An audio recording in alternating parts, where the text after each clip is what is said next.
মাছি দেখলেই দূর দূর করে তাড়িয়ে দেয়া আমাদের চিরাচরিত অভ্যাস। রোগ জীবাণু বহন করা এই পতঙ্গের অবশ্য ক্ষতিকর দিকই বেশি। মাছিকে কখনো উপকারী প্রাণী হিসেবে গণ্য করা হয় না, অথচ এই মাছিকে বন্ধু বানিয়ে লাখ টাকা আয় করছেন মিজানুর রহমান নামের এক যুবক। অনেকের কাছে অবিশ্বাস্য শোনালেও মাছি চাষ বেশ আগে থেকে হচ্ছে আমাদের দেশে। তবে ঠিক কোন প্রক্রিয়ায় হচ্ছে এই মাছি চাষ আর কি কাজে লাগে এসব মাছি, সেসব কিছু বিস্তারিত থাকছে আজকের এক্সক্লুসিভ আয়োজনে।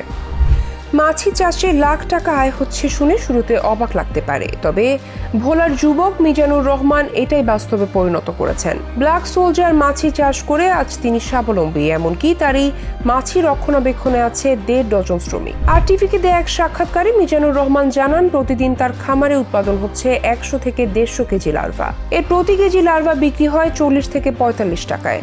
মিজানুর রহমান মূলত মাছ চাষ হিসেবে নিজের বাণিজ্য শুরু করেন। মাছের খাবারের অতিরিক্ত দামই তাকে মাছি চাষে উদ্বুদ্ধ করে। তখন ব্ল্যাক সোলজার ফ্লাইয়ের খোঁজ পান মিজানুর। এই মাছি চাষে তৈরি হচ্ছে মাছের প্রোটিন জাতীয় খাবার। একদিকে বাজারে প্রচলিত মাছে খাদ্যের চেয়েও এর দাম অনেকাংশই কম, অপরদিকে মাছির এ লার্ভা প্রাকৃতিক হওয়ায় মাছও দ্রুত বৃদ্ধি পায়। কালো রঙের এসব মাছি আকারে সাধারণ মাছের তুলনায় কিছুটা লম্বা। এই মাছির জীবন চক্র 45 দিনের। শুরুতে সংগ্রহ করা হয় পচনশীল বর্জ্য, সেখানে রাখা হয় মাছির লার্ভা। বর্জ্য খাইয়ে লার্ভাগুলো ধাপে ধাপে বড় করে তোলা হয়। লার্ভাগুলো যখন কালো বর্ণ ধারণ করে তখন সেটি কয়েকদিনের মধ্যে মাছিতে পরিণত হয়। ওই মাছিগুলোকে প্রজনন বৃদ্ধির লক্ষ্যে রাখা হয় লার্ভা বক্সে। একটা বালতি, তার উপর দুই পাশে থাকে থাকে সাজানো কাঠের টুকরো। কিছুদিন পর ওই কাঠের টুকরোর ফাঁকে গিয়ে ডিম পেড়ে জমিয়ে রাখে। সেখান থেকে ধারালো ছুরি দিয়ে ডিম সংগ্রহ করে হ্যাচারিতে সংরক্ষণ করা হয়। 2 থেকে 3 দিনের মধ্যে সেই ডিম থেকে বের হয় ছোট ছোট লার্ভা। লার্ভাগুলোকে পরবর্তীতে খামারের জন্য একটি ঘরে নিয়ে গিয়ে রাখা হয়, আর খাবার হিসেবে দেওয়া হয় পচনশীল বর্জ্য। ছোট লার্ভাগুলো সেখানকার খাবার খেয়ে বড় হয়, কয়েকদিনে পরিপূর্ণ মাছিতে রূপান্তরিত হয়। প্রাথমিক উপকরণ: 1 কেজি লার্ভা, একটি নেটের মশারি, 5টি গামলা, 2 কেজি মুরগির খাবার ও 4 কেজি গোবর সার। কাঁচা সবজি, ফল ও গাছের পাতা সংগ্রহ করে প্রক্রিয়াজাত করা হয় এবং এতে লার্ভা ছাড়া হয়।